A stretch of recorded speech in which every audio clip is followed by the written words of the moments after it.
सांगलीसह राज्यातील अनेक शहरात खुलेआम नशेखोरी सुरू आहे। त्याचे अड्डे वाढत आहेत। डार्क स्पॉटवर नशेखोरांकडून धिंगाणा सुरू आहे। याबाबत सातत्याने विधानसभेत आवाज उठवला, परंतु सरकारकडून कोणताही प्रतिसाद नाही, त्यावर अंमल केला जात नाही, अशी टीका माजी मंत्री जयंत पाटील यांनी आज केली आहे। पोलीस अधीक्षक तुषार दोशी यांची त्यांनी आज भेट घेतली आहे। सांगलीसह आष्टा येथील नशेखोरी रोखण्याबाबत त्यांना निवेदन दिले।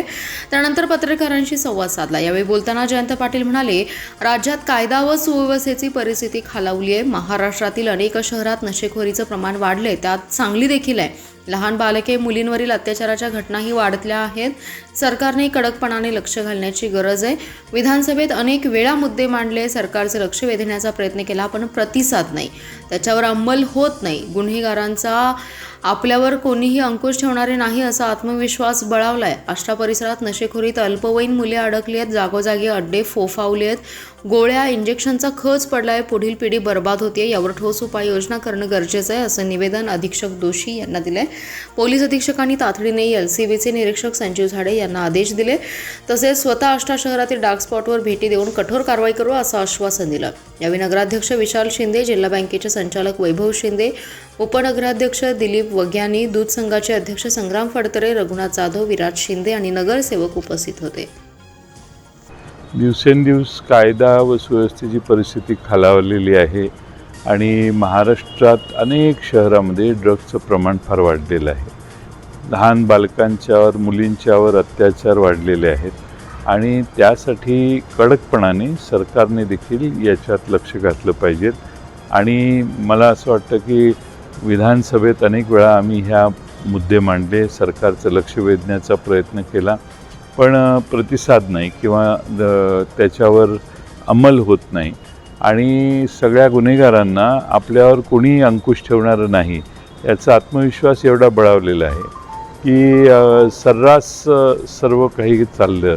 आता समृद्धी महामार्गावर नंबर प्लेट काढून गाड्या चालवून लोकांना मध्येच अडवून त्यांना लुटणे, असे प्रकार फार मोठ्या प्रमाणात होतात आणि त्यामुळं पोलीस यंत्रणा गुन्हा झाल्यावर पोचते। आमची मागणी आहे की गुन्हा होणार नाही याची काळजी देखील पोलिसांनी घेतली पाहिजे। आष्टा शहरामध्ये अवैध धंद्याचं प्रमाण प्रचंड वाढलेलं आहे आणि या अवैध धंद्याच्या विरोधात पोलिसांनी कडक कारवाई करावी, हा आग्रही विनंती आणि मागणी करण्यासाठी आष्ट्याचे नगराध्यक्ष, आष्ट्याचे सर्व नेते आणि नगरसेवक आज जिल्हा पोलीस अधीक्षकांना भेटायला आलेले। आष्टा शहरामध्ये ड्रग्जचं एवढं प्रमाण वाढलेलं आहे की सगळी तरुण पिढी त्या विळख्यात जखडायला लागलेली आहे आणि म्हणून हे प्रमाण बंद झालं पाहिजे। ड्रग्जची विक्री आष्टा शहरात बंद झाली पाहिजे, यासाठी पोलिसांनी कडक कारवाई करावी आणि ड्रग्जच्या बरोबरच मटका, अवैध दारू आणि अवैध इतर व्यवसाय, गांजा वगैरे अशा सगळ्या विक्री ज्या चालू आहेत त्याला पोलिसांनीच कडकपणाने कारवाई करून बंद करावी, ही आष्टा शहरातल्या सगळ्या नागरिकांची मागणी आज आम्ही पोलीस अधीक्षकांना दिली आणि पोलीस अधीक्षकांनी देखील त्यात लक्ष घालण्याचं मान्य केलं।